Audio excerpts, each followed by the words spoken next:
Hello, I'm Caroline Goyder. I'm a voice coach, public speaker and the author of The Star Qualities. And we're here today in the Piccadilly Theatre because I'm going to be passing on some top tips for confidence, speaking well and making a really great impression. How to have a deep voice. Now, a deep voice is, the word for deep for a voice is not quite right, because when you think of a deep voice, it's this kind of thing that you sometimes hear in the House of Commons. And that's not actually a good voice. What we hear as a deep voice is really a rich, relaxed voice. And the good news is, if you want to work on your voice, that everybody has a good voice inside them. It's what voice coaches call your natural voice. And really the principle is that if you learn to stand well, and if you learn to breathe in a relaxed way, and if you learn to use your voice well, that we all have a good, round, relaxed voice. Everybody. In fact, it's what you're born with.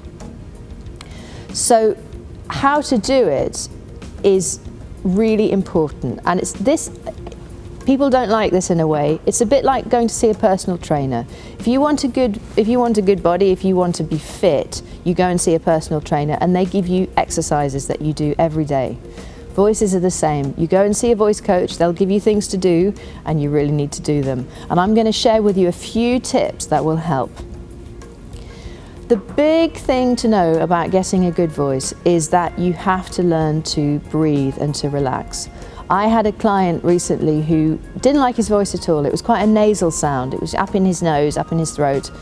And he went away and every day he did voice exercises, and within about 3 months he had people saying to him, "Wow, you've got a really great voice." So I know from seeing real people do exercises that you can get a good voice quite quickly if you do the work.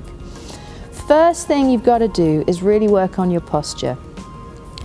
Most people have a bad voice because there's something going on posturally that's not helping them, and usually, this is an extreme example, but they're sticking their head forward and they're putting a lot of strain on their larynx.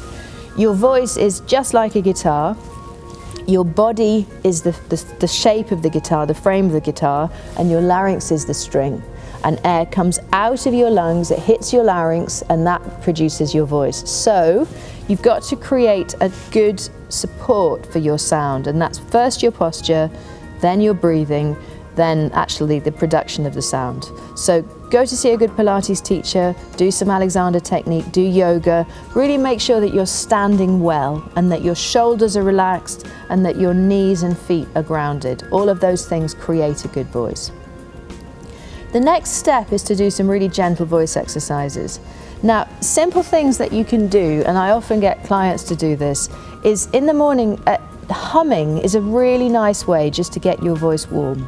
And it works a bit like this. You put a hand on your stomach, you breathe out first, you wait for the breath in, and then you just do a very relaxed hum.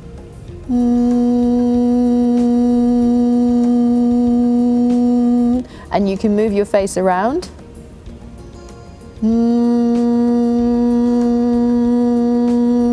It looks a bit silly, but what you want to do is to start to get the lips buzzing with sound, like you've got bumblebees sitting on your lips. And you can do that for about 5 minutes, and you start to notice that your voice is doing what's called placing forward at the front of the face. So just do that one more time. Breathe out, let the breath come in. Now then you can open it up into a ma.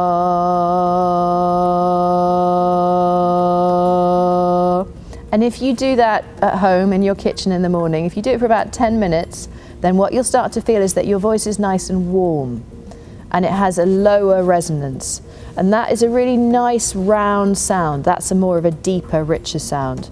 Another thing to do is just to tap your diaphragm, which is a big sheet of muscle that sits right at the base of your lungs, in your rib cage. If you just tap your tummy and just do a ma, then you notice that your sound starts to feel a bit more powerful, a bit deeper.